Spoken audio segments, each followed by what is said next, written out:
ഏകദേശം 2007 കാലഘട്ടം. ഞാൻ കോയമ്പത്തൂരിലൊരു ഐ ഹോസ്പിറ്റലിൽ വർക്ക് ചെയ്യാം. അന്ന് ഈ സ്മാർട്ട് ഫോണൊന്നുമില്ല, ഡയൽ ഫോൺ മാത്രമേ ഉള്ളൂ. നമുക്ക് ഇമെയിൽ ചെക്ക് ചെയ്യണമെന്നുണ്ടെങ്കിൽ ഇൻ്റർനെറ്റ് കഫേ തന്നെ പോകണം. അങ്ങനെ ഞാൻ 2007 ഏപ്രിൽ മാസത്തിൽ ഒരു ദിവസം ഇൻ്റർനെറ്റ് ചെക്ക് ചെയ്യുമ്പോൾ എനിക്കൊരു ഇമെയിൽ കാണുന്നു. അതായത് അടുത്ത മാസം 2007 മെയ് 20 ഞായറാഴ്ച എനിക്കൊരു ഇൻ്റർവ്യൂ ഉണ്ട് ചെന്നൈയിൽ വെച്ച്. സിംഗപ്പൂരിലെ ഒരു ഐ ഹോസ്പിറ്റലിലേക്കാണ് ഇൻ്റർവ്യൂ. അപ്പോൾ 2007 മെയ് 20 ഇൻ്റർവ്യൂ. ഞാൻ 2007 മെയ് 19 രാത്രിയുള്ള എയർ ബസ് ബുക്ക് ചെയ്യുന്നു, കോയമ്പത്തൂർ ടു ചെന്നൈ.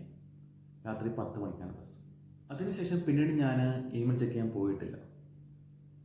അങ്ങനെ ഇൻ്റർവ്യൂവിൻ്റെ തലേന്ന്, അതായത് 2007 മെയ് 19 രാത്രി ഞാൻ കുറച്ച് നേരത്തെ തന്നെ അവിടെ എത്തുകയാണ് ബസ് സ്റ്റോപ്പിൽ. ഏകദേശം 8 മണിക്ക് എത്തി. 10 മണിക്കാണ് ബസ്. എൻ്റെ മുന്നിൽ 2 മണിക്കൂർ സമയമുണ്ട്. ഒന്നുകൂടെ മെയിൽ ചെക്ക് ചെയ്യാൻ വേണ്ടി വീണ്ടും ഞാൻ ഇൻ്റർനെറ്റ് കഫേയിലേക്ക് പോവുകയാണ്. ഞാൻ ഇമെയിൽ കണ്ടതും ഞെട്ടിപ്പോയി. ശനിയാഴ്ച മാറ്റി വെച്ചു. മെയ് 19 രാത്രി ഞാൻ ഇൻ്റർനെറ്റ് കഫേയിൽ നിന്ന് മെയിൽ ചെക്ക് ചെയ്യാണ്. അന്ന് രാവിലെ ഇൻ്റർവ്യൂ കഴിഞ്ഞിരിക്കുന്നു.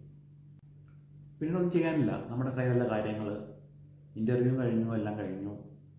അപ്പോൾ തന്നെ ഞാൻ പോയിട്ട് ബസ് ക്യാൻസൽ ചെയ്ത് റൂമിലേക്ക് മടങ്ങി. ഇതിൽ നിന്ന് ഞാൻ മനസ്സിലാക്കിയ കുറച്ച് കാര്യങ്ങളെന്ന് പറയുന്നത്, ഇൻ്റർവ്യൂവിന് വേണ്ടി മുന്നേ തന്നെ പ്രിപ്പയർ ചെയ്യുക.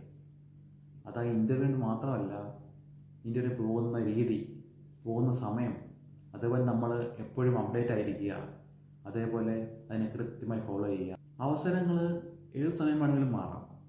അവസരങ്ങൾ ഒരിക്കലും നമ്മളെ കാത്തിക്കത്തില്ല, നമ്മളതിനെ തേടി പിടിക്കാൻ വേണം.